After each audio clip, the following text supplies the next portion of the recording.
নমস্কার, আমি বিদিশাস হ্যাপি কর্নারে আপনাদের সবাইকে স্বাগত জানাই। আজকে শুভ রথযাত্রা, আজকে ভীষণ একটা ভালো দিন। আপনাদের সবাইকে রথযাত্রার শুভেচ্ছা জানাই। প্রতিটি দিন আপনাদের খুব খুব ভালো কাটুক।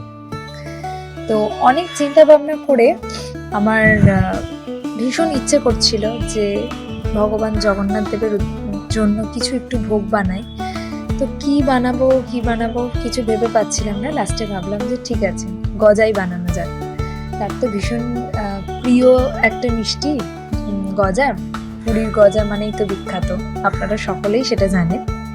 তাই গজা বানাতে আমি আর আমার ছেলে লেগে পড়লাম। ও হ্যাঁ বলি, ওই যে ভিডিওতে দেখছেন আমার পাশে যে ছোট ছোট হাত পা নড়ানড়ি করছে, সেটি আমার ছেলে। আশা করছি এখন থেকে মাঝে মাঝে আপনি ওকে দেখতে পাবেন আর কি। হেন কোনো কাজ নেই যেটাও আমার সাথে করে না, ও যদি আমার পাশে থাকে। তো সেই মতোই আমরা নেমে পড়েছি গজা বানানোর উদ্দেশ্যে। পরিমাণ মতো ময়দা, আমি এখানে যে বাটিটা ইউজ করেছি সেটা 2 কাপ মতো ময়দা নিয়েছি।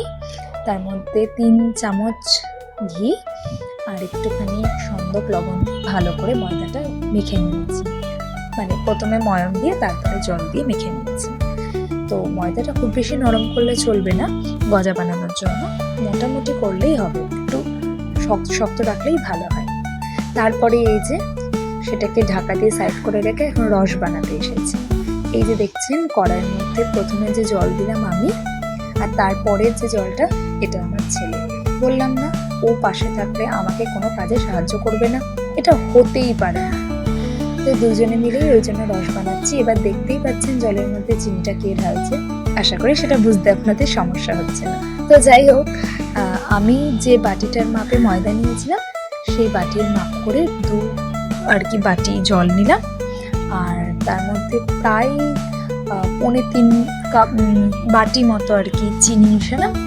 আর ওই 2-3টে ছোট এলাচ দিয়ে ভালো করে ফুটিয়ে নিলাম, দিয়ে রসটা এক সাইডে রেখে দিই। এবার পালা হচ্ছে গজাটাকে বানানো। তবে কি জানেন তো, আমি তো মাথার মধ্যে ঠিক করে নিয়েছি যে গজা বানাবো, কিন্তু আমি সেই অনুযায়ী আমি বাজারও করে এনেছি সবকিছু। কেননা ঠাকুরের ভোগটা তো আর আমরা নিত্যদিনের জিনিসপত্র দিয়ে করতে পারি না, তার জন্য তো সবই আলাদাভাবে অ্যারেঞ্জ করতে হয়।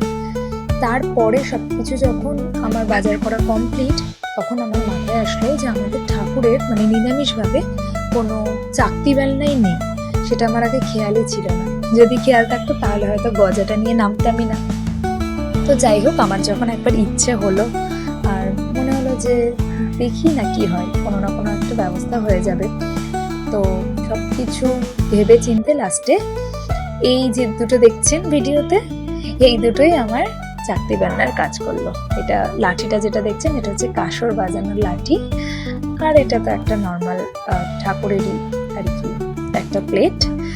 সেই দুটো নিয়ে নেমে পড়লাম বেলতে। হ্যাঁ, একটু তো অসুবিধা হচ্ছিলই বেলতে, কেননা ওটার একটা কোনো সাপোর্ট নেই, বারবার সরে যাচ্ছিল। আর ওরকম সরু জিনিস দিয়ে তো বেলাটা যায় না। তাও যাই হোক, মনে হলো যে একবার যখন মন হয়েছে জগন্নাথ দেবের আশীর্বাদে নিশ্চয়ই পেরে যাবো, সেই জন্য না থেমে শুরু করে দিলাম আমি আর আমার ছেলে মিলে গজা বানাতে। তো একবার তো প্রথমে রুটির মতো করে বেলে নিলাম। তো এরকম করে 4টে রুটি বেলতে হবে।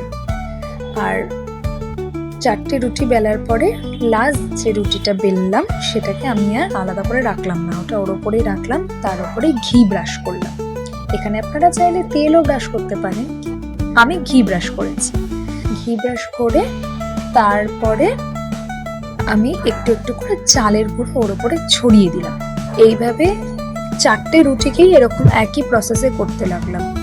এই যে দেখতেই পাচ্ছেন ভিডিওতে যে একটা রুটির ওপরে ঘি ব্রাশ করে চালের গুঁড়ো দিয়ে আবার আর একটা রুটি দিলাম, তার উপরেও সেম প্রসেসে ঘি ব্রাশ করে চালের গুঁড়ো ছিটিয়ে দেব, তারপরে আরেকটা রুটি দেব। এরকম করে 4টে রুটিকে পরপর দিয়ে একটা লেয়ার বানাবো। আর ওই যে দেখছেন, দেখতে পেলেন যে পিছনে আমার ছেলে, সে সন্ধ্যেবেলা একটু কিছু খেলো তার ঠাম্মির কাছে। আমি একটু এদিকে কাজে ব্যস্ত ছিলাম, তো ব্যাস যেই না খাওয়া শেষ হয়েছে ওকে তো রান্না করতেই হবে। ওইদিকে আবার ওই রসের যে কড়াইটা ছিল সেটা নিয়ে রান্না করা শুরু করে দিয়েছে। যদিও ওটা তখন বন্ধ ছিল ইন্ডাকশনটা, আর 10টা অনেকটা ঠান্ডাও হয়ে গিয়েছিল, কিন্তু ওই যে বললাম ওকে কাজ করতেই হবে।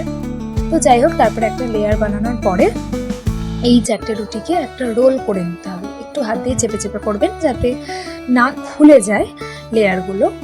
তারপর একটা রোল বানানোর পরে সাইডে একটুখানি কেটে ফেলে দিয়ে ওই 1 ইঞ্চি বা 1.5 ইঞ্চি মতো আপনাদের যেরকম সাইজ করে করে চাকু দিয়ে সমানভাবে কেটে নেবেন রোলটাকে। এই যে তারপরে রোলটা কেটে দেওয়ার পরে ভীষণ সিম্পল, আর কিছুই না, আবার একটু একটু করে এই বেলে নেওয়া গজার শেপে। এই প্যারাটা কোনো ব্যাপারই না, জাস্ট একটু একটু প্রেশার দিয়ে বেলে নিলেই হয়ে যাবে।